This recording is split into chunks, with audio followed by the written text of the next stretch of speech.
সরকারের অগ্রাধিকার এই মুহূর্তে কি হতে পারে, কি কি কর্মপরিকল্পনা সরকার এই মুহূর্তে নিতে পারেন।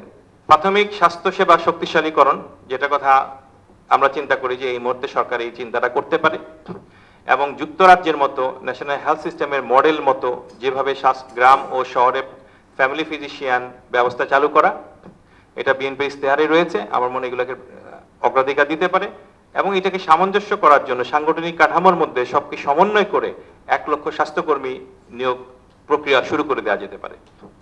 সার্বজনীন স্বাস্থ্য সুরক্ষা, ই হেলথ কার্ড প্রবর্তন এবং স্বাস্থ্য সুরক্ষা অফিস বাংলাদেশে প্রতিষ্ঠা করা, এবং ই হেলথ কার্ড প্রবর্তন করা খুব কঠিন কিছু না, কারণ এটার সাথে যদি আমাদের যে বর্তমানে স্মার্ট কার্ড আছে, স্মার্ট কার্ডের সাথে ইলেকট্রনিক্যালি এই হেলথের সুবিধাগুলো অ্যাড করে দিলে ই হেলথ কার্ড চালু হয়ে যাবে। প্রাতিষ্ঠানিক সংস্কারের জন্য বাংলাদেশ হেলথ কমিশন গঠন করা এবং বাংলাদেশ হেলথ কমিশন একটি, বাংলাদেশ হেলথ সার্ভিস আরেকটি গঠন করা। যে পরেরটা বললাম জুডিশিয়াল সার্ভিসের মতো, একটু জুডিশিয়াল সার্ভিসের মতো স্বতন্ত্র সচিবালয় সহ বাংলাদেশ হেলথ সার্ভিস গঠন, যেটা কিন্তু বেসিক্যালি একটা সিভিল সার্ভিস ক্যাডার, কিন্তু ইন্ডিপেন্ডেন্ট। এই সিভিল সার্ভিস ক্যাডারটা নিজের বিষয়গুলোকে সমাধান করবে।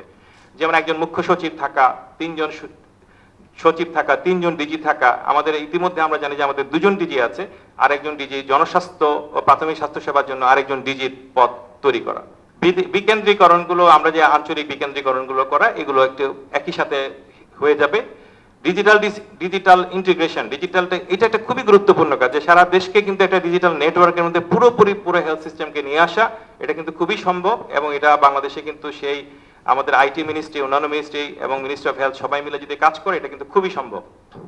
অ্যাক্রিডিশনের মান নিয়ন্ত্রণ, এগুলোর কথা অগ্রাধিকার দেয়া, এবং হেলথ এন্ড পপুলেশন সেক্টর প্রোগ্রামের জন্য একটি গুরুত্বপূর্ণ তথ্য হলো পূর্ববর্তী হেলথ এন্ড পপুলেশন সেক্টর যথাযথভাবে সমাপ্ত হয়নি। অর্থাৎ এটা কিভাবে যেভাবে এটার কোনো আসলে নিরপেক্ষ পর্যালোচনা হয়নি, এটা মূল্যায়ন হয়নি, কারণ এটা ত্রুটি কোথায়, সীমাবদ্ধতা কি ছিল, সেগুলো আসলে চিহ্নিত করা হয়নি। এগুলো চিহ্নিত করে এবং প্রোগ্রামটাকে যথাযথভাবে র্যাপ আপটা যথাযথভাবে করা, এবং দাতা সংস্থা যারা এখানে ফান্ডিং করেছিলেন তাদের সাথেও পরামর্শ নিয়ে যে ভবিষ্যতের আমাদের যে নতুন যে বর্তমানে আমাদের প্ল্যান, যেটা রাজস্ব এবং উন্নয়ন বাজেট এবং অন্যান্য কার্যক্রমের সাথে এগুলাকে পুরোপুরি অ্যালাইন করে নেওয়া।